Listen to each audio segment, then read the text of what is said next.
तैमूर राणा अब अपनी जिंदगी की भीख मांग रहा है। कह रहा है मुझसे गलती हो गई, मुझे माफ कर दो। आंखों के सामने फंदा लटक रहा है और सामने मौत खड़ी है। वैसे तो ऐसे लोगों के लिए मौत की सजा भी कम है, लेकिन तैमूर राणा को लेकर आज भी देश में कई लोग ऐसे हैं जो कह रहे हैं कि इसे फांसी नहीं होनी चाहिए। राजनीतिक रोटियां सेकी जा रही हैं। शायद उनको 26 नवंबर 2008 में मुंबई में क्या हुआ था इसके बारे में सही से नहीं पता या फिर याद नहीं।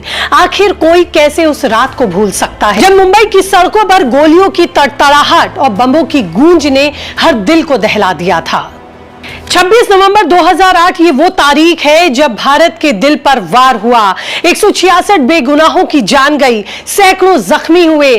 ताज hotel, CST station, Nariman house जैसी जगहें खून से सन गईं।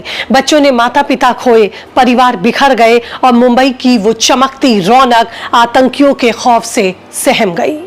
और इस नरसंहार के पीछे था डेविड कोलमैन हेडली, लेकिन उसे पंख देने वाला था तैमूर राणा।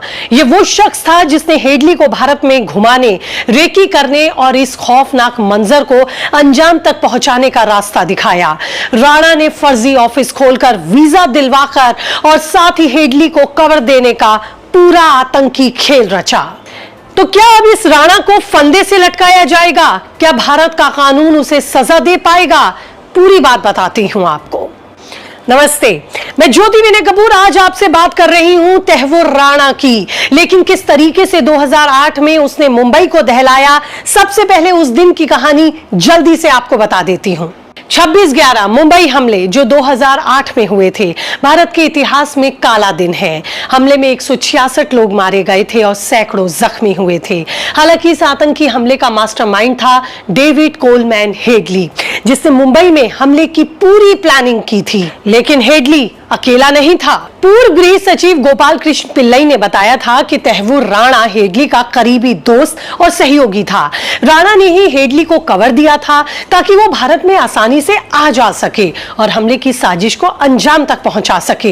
राणा ने मुंबई में अपने फर्म के नाम पर एक इमिग्रेशन ऑफिस खोला, जिसके जरिए हेडली को नौकरी और भारत आने जाने के लिए वीजा दिलवाया। ये ऑफिस केवल एक दिखावा था, जिसका मकसद हेडली की गतिविधियों को छिपाना था। पिल्लई ने यह भी साफ किया कि भले ही राणा ने खुद हमले की रेकी नहीं की थी, लेकिन उसने हेडली और अन्य आतंकियों की भरपूर मदद की थी। इस वजह से वो साजिश में बराबर का अपराधी है। भारतीय कानून के तहत किसी भी आतंकी साजिश में शामिल होने की सजा हालांकि बहुत गंभीर होती है। पिल्लई का मानना है कि राणा को 10 साल से अधिक की सजा हो सकती है और यह भी संभव है कि उसे फांसी की सजा हो जाए, जैसा कि मुंबई हमले के एक अन्य दोषी अजमल कसाब के साथ हुआ। लेकिन सजा का फैसला कई बातों पर निर्भर करेगा। मसलन पूछताछ के दौरान राणा क्या क्या खुलासे करता है, क्या वो जांच एजेंसियों को हमले से जुड़ी नई जानकारी देता है, क्या वो अपने सहयोगियों या पाकिस्तान में बैठे उन आतंकियों के बारे में बताता है जो इसमें शामिल थे। इन सभी सवालों के जवाब तय करेंगे उसको जेल मिलेगी या फिर फांसी के फंदे पर लटकाया जाएगा। हालांकि ये काफी शातिर मिजाज का इंसान है। बताया यह भी जा रहा है कि इसीलिए इस मामले को खुद अजीत डोभाल देख रहे हैं, क्योंकि राणा से पूछताछ में कई और अहम सवालों के जवाब मिलने की उम्मीद है। मसलन हेडली और राणा को बार बार भारत आने के लिए वीजा कैसे मिला, क्या भारत में उसके कुछ और सहयोगी भी हैं, क्या पाकिस्तान की खुफिया एजेंसी ISI के एजेंटों ने इसमें कोई भूमिका निभाई। पूर्व गृह सचिव और साथ ही केंद्रीय मंत्री RK सिंह ने इस मामले में एक अहम बात बताई। उन्होंने बताया कि राणा का भारत को प्रत्यार्पण होना एक बड़ी कूटनीतिक जीत है, लेकिन साथ ही उन्होंने इस बात पर भी चिंता जताई कि हेडली और राणा जैसे लोग बिना किसी रुकावट के भारत में आखिरकार कैसे घुसपैठ कर पाए। सिंह का मानना है कि राणा से पूछताछ में इन सवालों के जवाब मिल सकते हैं, जो भविष्य में ऐसी घटनाओं को रोकने में भी मददगार साबित हो सकते हैं। जैसे कि आप जानते ही हैं कि मुंबई हमलों में पाकिस्तान की भूमिका पहले ही साबित हो चुकी है।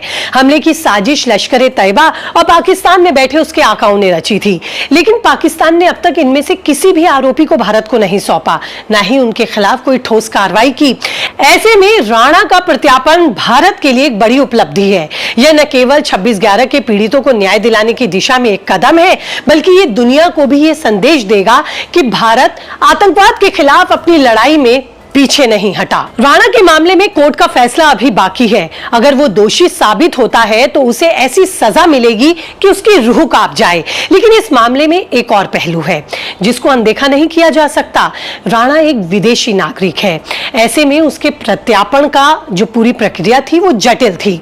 भारत ने इसके लिए लंबे समय तक कानूनी लड़ाई लड़ी और साथ ही कूटनीतिक स्तर पर भी काम किया। यही वजह है कि राणा आज भारत की धरती पर है। राणा से पूछताछ में अगर नई जानकारी सामने आती है तो ये न केवल 26/11 की साजिश को और गहराई से समझने में मदद मिलेगी, बल्कि भविष्य में ऐसी घटनाओं को रोकने में भी इस तरह की जानकारियां रणनीतिक साबित होंगी। हालांकि ये तो कोई नहीं चाहेगा कि जो उस दिन मुंबई में हुआ, जिस तरह से मुंबई, दिल्ली, देश का कोई भी हिस्सा इस तरह की चीख पुकार को दोबारा सुने। लेकिन 166 लोगों की चीख आज भी कह रही है कि राणा और मुंबई हमले के दोषियों को फांसी पर लटका दो। आपकी क्या राय है? आप क्या कहना चाहेंगे? भेजिए मुझे अपनी राय कमेंट बॉक्स में, रहेगा मुझे इंतजार।